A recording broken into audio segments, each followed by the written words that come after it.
건강한 개인, 행복한 가정, 성공한 인생, 국가대표 가정행복코치 이수경입니다. 행가리TV 시작합니다. 부부의 세계가 대단원의 막을 내렸습니다. 이 드라마를 흥미 위주로 보던 시청자들은 그간 쉼없이 달려오던 부부의 세계였기에 뭔가 극적인 엔딩을 기대했다가 다소 맥빠진 엔딩에 실망하는 반응들을 보이더군요. 어쨌거나 비지상파 역대 최고 시청률을 기록했으니 대단한 드라마임에는 틀림없습니다. 자, 드라마는 끝났지만 여운이 많이 남습니다. 시청자들에게 어떤 메시지를 남겼는지 전체 그림을 그려보려고 합니다. 이런 순서로 살펴볼 텐데요. 남편의 외도로 완벽하리만치 단란하던 한 가정이 풍비박산나고, 또 그가 사랑에 빠진 게 죄는 아니잖아 라는 궤변으로 삿바 논쟁을 일으키며 이혼 후 내연녀와 재혼했죠. 이런 개또라이. 그러나 재혼한 가정조차 남편의 부적절한 처신으로 또 한 번의 가정 붕괴가 일어나면서 몰락하는 모습을 그린 드라마죠. 옛말에 여자가 한을 품으면 5개월에도 서리가 내린다는 말처럼 외도한 전 남편을 치밀하게 몰락시키는 아내의 열연이 돋보였습니다. 왜 김희애가 명배우인지를 다시 한번 전 국민에게 증명했죠. 매회 예상을 뛰어넘는 파격적인 스토리 전개. 이 드라마는 단순한 치정극이 아니라 심리극이었습니다. 태호의 외도 심리는 뭘까요?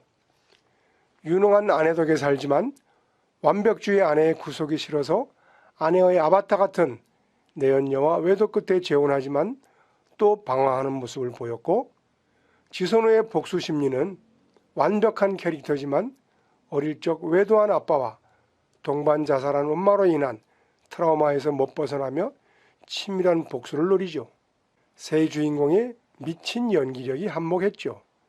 김희애는 역시 명불허전이었고, 박혜준은 국가대표급 불륜남이자 국민 밉상으로 등극했으며, 한소희는 이 드라마 종영과 더불어 로레알 파리 모델로 발탁될 만큼 스타덤에 올랐죠. 그 외에 다수 조연들의 비중 있는 역할도 무시 못합니다. 재앙의 시작은 남편의 외도였습니다. 외도는 한번 해볼까 하는 마음으로 시도할 만한 경험이 아닙니다. 이 드라마에서 보여줬듯이 단순한 중년의 일탈이 아니라 두 가정을 파멸로 이끈 치명적 행위죠. 외도 유혹이 있을 때 당사자는 그 결과를 생각해야 합니다. 그런데도 많은 남자들이 그 유혹 앞에 쉽게 무너집니다. 아니, 오히려 찾아다닙니다. 그 결과는 너무나 크고 참혹하다는 것을 이 드라마는 여실히 보여줬습니다. 오늘날 OECD 국가 중 이혼율 최고라는 오명을 가진 대한민국에서 다소 진부하게 들릴지 모르지만, 배우자가 성중독 같은 정신병적인 경우를 제외하고 이혼은 선택 가능한 대안이 아닙니다. 대한민국은 서구 사회처럼 쿨하게 이혼하고 쿨하게 자녀를 만나는 풍토가 아니기 때문이죠. 이혼은 한 가정은 물론 한 가문의 역사가 붕괴되는 행위입니다. 이 와중에 최대 피해자는 자녀입니다. 이 드라마에서도 부모 각자의 이기적인 행위에 지친 아들 준영이 부모를 떠나는 선택을 하지 않습니까? 물론 자녀를 위해서 부모 각자의 행복 추구권을 포기하라는 말은 아니지만, 실수 또는 실패한 부부도 가족 모두가 더불어 행복해지는 방법을 찾아내야 합니다. 그게 진짜 행복이죠. 외도는 결코 가벼운 감정으로 다뤄야 할 욕구 충족 행위가 아닙니다. 흔히들 밥만 먹고 사냐? 가끔 짜장면도 좀 먹어야지 라고 하는 우스갯소리로 비유될 가벼운 행위가 아닙니다. 최근 통계 자료를 보니 부부 중 30%가 불륜 경험이 있다고 하고, 구체적으로는 기혼 남성의 41%, 기혼 여성이 24%라고 합니다. 결코 적은 숫자가 아닌데다 응답자 중에서도 외도 사실을 숨긴 분들이 꽤 있을 테니 실제 숫자는 더 높다고 봐야 할 겁니다. 만약 내 배우자가 외도를 한 경우, 주로 남편이겠지만 나는 어떤 선택을 해야 할까요? 극중 지선우가 했던 것처럼 맞바람이나 복수 행위는 절대 안 됩니다. 배우자의 유책 사유가 성중독이 아니라 한때의 실수라면 그것을 바로잡아주는 것이 배우자가 할 일입니다. 물론 이게 쉽지 않다는 것도 잘 압니다. 그럼에도 부부가 함께 이 위기를 극복해야 합니다. 이 드라마를 보고 많은 미혼들이 결혼에 대한 부정적 인식을 갖게 됐다고 하더군요. 원래 만혼과 비혼이 대세였지만 이 드라마로 그런 경향이 더 깊어질 것 같아요. 그래도 결혼은 해야 합니다. 그것이 인간에게 주어진 숙명이자 과제이기 때문이죠. 그러나 배우자 선택에는 신중에 또 신중을 기해야 합니다. 지선우, 이태호 모두 원가정의 부모의 영향력을 못 벗어난 결혼 생활이 이 가정의 잠재적 위험 요인이었음을 보여주었죠. 남편의 외도도 그랬고 아내의 복수도 모두 부모로부터 학습된 겁니다.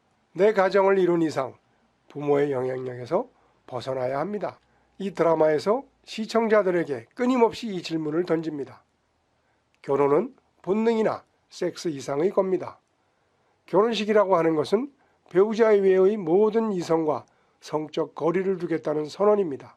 당신을 선택하는 순간 이 세상 수십억 명의 이성을 성적 대상으로 보는 것을 포기하겠다는 선언입니다. 긴 결혼 생활 동안 부부가 영광과 치욕을 함께 하겠다는 약속입니다. 극중 지선우가 자신의 남편을 뺏어간 여다경에게 부부가 뭐니? 잠깐 운명이라는 착각에 빠져서 결혼이라는 거라고 몸을 쏟고 살았단 이유로 내 전부를 담보 잡혀야 할 만큼 가치가 있는 건가? 이 말은 그럴 만한 가치가 없다는 의미일 텐데 사실은 그렇지 않습니다. 결혼은 모든 가치 있는 것들보다 더 숭고하고 중요한 가치입니다. 끝까지 지켜야 할 가치입니다. 그것이 바로 혼인서약입니다. 극중 손재혁, 예림 부부는 이혼 위기에서 남편의 변화로 관계가 회복되는 모습을 보이다 예림의 불안증으로 재혁이 물러나면서 다시 결별하게 되죠. 이 커플은 해피엔딩이 될 수 없었을까요? 될 수 있었어요. 그때 재혁이 다시 예림에게 잘못을 사과하고 용서를 빌었어야 합니다. 가해자는 피해자에게 수백 번이라도 용서를 구해야 합니다. 그것이 외도인 경우 더더욱 그래야 합니다. 피해자가 이제 괜찮다고, 이제 됐다고 할 때까지 용서를 구해야 합니다. 그때 그 가정에 회복이 일어납니다. 그게 부부입니다. 70년을 한결같이 잘 먹고 잘 사는 것이 모든 부부의 꿈이겠지만 세상에 그런 부부는 없습니다. 크고 작은 갈등과 위기를 이겨내는 것이 부부의 과제니까요. 우리 그러려고 결혼한 겁니다.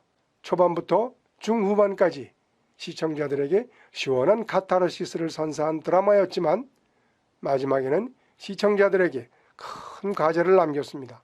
엔딩 장면에서 충격을 받은 아들 준영이 핸드폰을 버리며 부모와 관계를 끊고 가출하는 장면은 많은 부부들의 가슴에 먹먹한 슬픔을 안겼죠.